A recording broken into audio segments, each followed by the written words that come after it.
Hello friends, नमस्कार। आप सभी का आपके अपने यूट्यूब चैनल नैन स्कूल पर हार्दिक स्वागत है। देखिए, जैसा आप सभी को पता है कि कैबिनेट ने ओआरओपी रिवीजन को मंजूरी दे दी है और उसके बाद उसमें बहुत सारी ऐसी खामियां हैं, कभी टेबल में, कभी बहुत सारी रैंकों को लेकर। हवलदार का जो पेंशन है, जो एरियर है, वो सबसे कम है। तो बहुत सारे ऐसे पॉइंट्स हैं जिस पे काफ़ी ज़्यादा प्रॉब्लम क्रिएट हो रही है। तो देखिए, वॉइस ऑफ एक्स सर्विसमैन के द्वारा एक वेबिनार हुई 29 दिसंबर को और उसमें उन्होंने बहुत सारे ऐसे डिसीजंस लिए, बहुत सारी ऐसी बात की और सरकार को चेतावनी दी कि अगर आपने हमारी माने नहीं मानी तो देखिए हम धरना प्रदर्शन करेंगे। तो क्या क्या इस मीटिंग में हुआ, क्या इस वेबिनार में हुआ और किन किन मुद्दों पर यहाँ पर डिस्कशन होना, बहुत से ऐसे यहाँ पर पहलू हैं। जैसे इसमें बताया गया है कि जेसीओ और ओआर को केवल 500 से 1500 रुपये का एरियर देके पेंशन बढ़ा के झुंझुना पकड़ाया गया है। हवलदार रैंक के साथ आप सभी को दिख रहा है कि नाइंसाफ़ी हुई है। सब कुछ अधिकारियों के लिए क्यों, और अगर अब भी नहीं माना तो होगा प्रदर्शन। और देखिए, इक्वल एमएसपी को लेकर और भी बहुत सारी डिसेबिलिटी पेंशन को लेकर काफ़ी कुछ यहाँ पर इसमें हुआ है। तो ये सारी बातें आपको एक वीडियो में जानने को पता चल जाएंगी। तो अगर आप मेरे चैनल पर नए हैं, चैनल को सब्सक्राइब कर लीजिए। वीडियो पसंद आए तो लाइक और शेयर ज़रूर करें। देखिए, कॉरपोरेट सोच के तहत ओआरओपी 1 हो या ओआरपी 2 हो, जो रिवीजन हुआ है वो सारा लाभ जो है अधिकारियों को दिया गया है। जैसा आप सभी ने देखा होगा कि जो जेसीओ ओआर हैं उनको केवल यहाँ पर देखिए जो वर्ड यूज़ किया गया है, 500 से 1500 रुपये का जुना जेसीओ और ओआर को पकड़ाया गया, जिससे उनका अपमान कर रहा है और उसकी कीमत सरकार को चुकानी पड़ेगी। देखिए, जो अगर मैं बात करूं डिफेंस फोर्सेस में, तो 97% जो हैं जेसीओ, एसएनसीओज और ओआर हैं। और अगर उनके परिवार की बात करें तो देखिए लगभग 3 करोड़ वोट हैं। तो देखिए जिनका यहाँ पर सरकार पर इफेक्ट पड़ सकता है, ये कहना था वहाँ पर उस मीटिंग में। 1/1/2006 को लेफ्टिनेंट कर्नल की जो अगर बात करें 14,400 रुपये पर थे और आज डीए सहित वो 1,36,388 रुपये ले रहे हैं। यानी 16 साल पहले 14,400 रुपये थे। वहीं अगर हम बात करें तो जो एक हवलदार है, 2 हवलदार की पेंशन के बराबर तो एक लेफ्टिनेंट कर्नल केवल डीए ले रहा है, महंगाई भत्ता। तो देखिए कितना बड़ा गैप है, कितना बड़ा डिफरेंस है। यानी जो भी कोई पे कमीशन आए, जो भी कोई रूल्स रेगुलेशंस आए, ओआरओपी रिवीजन आए, वो सब जो है ऑफिसर को जाके लग जाता है। हवलदार, एयरफोर्स में सार्जेंट और नेवी में पैटी ऑफिसर, देखिए ये है ना, सेना की रीढ़ मानी जाती थी, बैकबोन मानी जाती थी और सबसे ज़्यादा इफेक्ट जो है इसी पर हुआ है। तो देखिए यहाँ भी बोला गया कि सरकार को नाटो, यूएस फोर्सेस और जो भी अन्य आधुनिक सेनाएं हैं उसमें इस रैंक के रोल पर अध्ययन करना चाहिए। जो मीटिंग हुई उसमें क्या क्या चीज़ें दिखाई गई वो हम देखने वाले हैं। अब यहाँ पर सरकार को यह अधिकार दिया जाए कि जवान जेसीओ को जो आप 500 से 1500 रुपये की बढ़ोतरी ओआरओपी रिवीजन में दे रहे हैं वो भी अधिकारियों को दे दो। सरकार के विरुद्ध एक विशाल प्रदर्शन 26 जनवरी के बाद दिल्ली में किया जाएगा। उसके लिए देखिए उनकी पूरी एक कमेटी है, आईटी सेल का जिम्मेदार दिया गया है। यहाँ पर आपके सामने ये मोबाइल नंबर भी है, जो भी आप इस से जुड़ना चाहते हैं इस नंबर पे कॉल कर सकते हैं, संपर्क कर सकते हैं। एक समान एमएसपी के लिए दिल्ली हाई कोर्ट में ऑलरेडी केस चल रहा है।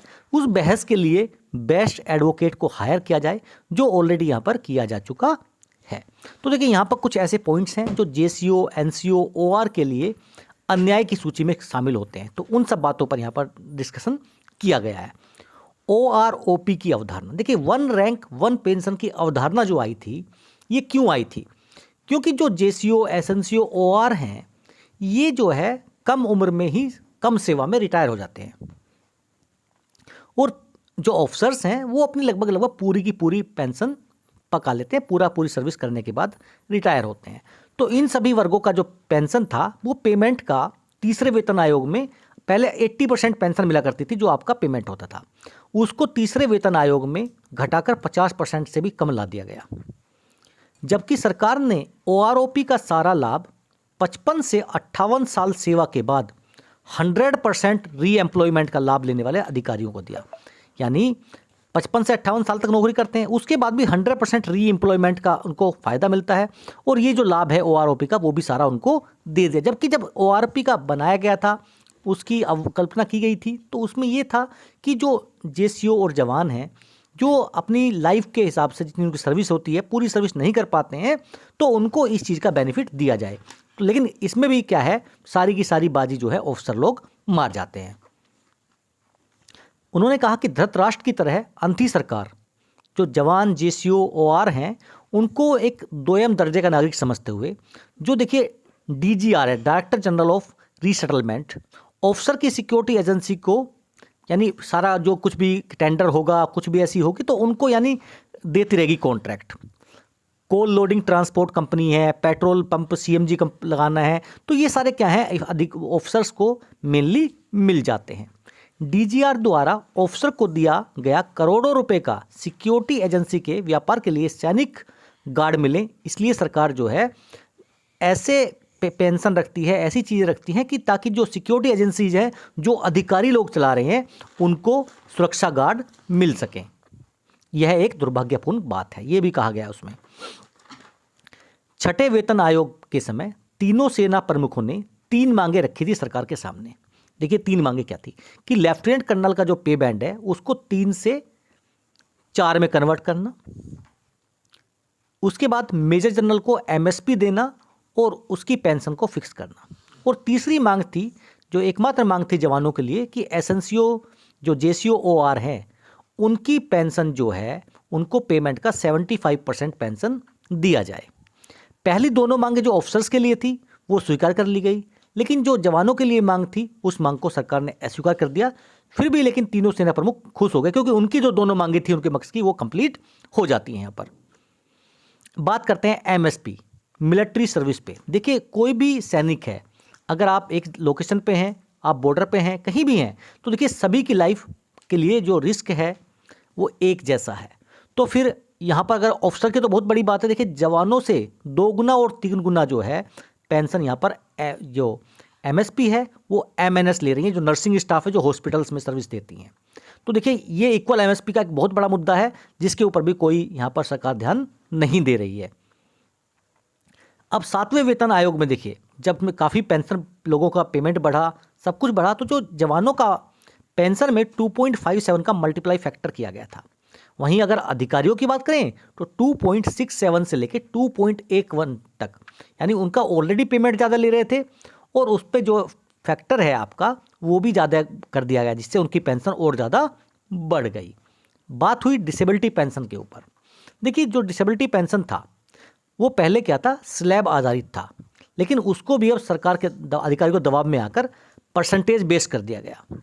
यानी अब हुआ क्या कि जो 7वां वेतन आयोग की अनुशंसा में भी जवानों की डिसेबिलिटी पेंशन कम हो गई, जबकि अधिकारियों की डिसेबिलिटी पेंशन काफ़ी बढ़ गई। एक एग्जाम्पल दिया गया है यहाँ पर, देखिए कि एक हवलदार की डिसेबिलिटी पेंशन जो है 3,510 रुपये थी और अधिकारी की 5,880। जब OROP रिवीजन किया गया तो लेफ्टिनेंट कर्नल की जो रैंक है वो 100% डिसेबिलिटी के साथ 59,299 हो जाती है। वहीं एक हवलदार की जो ये आपका डिसेबिलिटी पेंशन है वो मात्र 13,376 रुपये हो जाती है।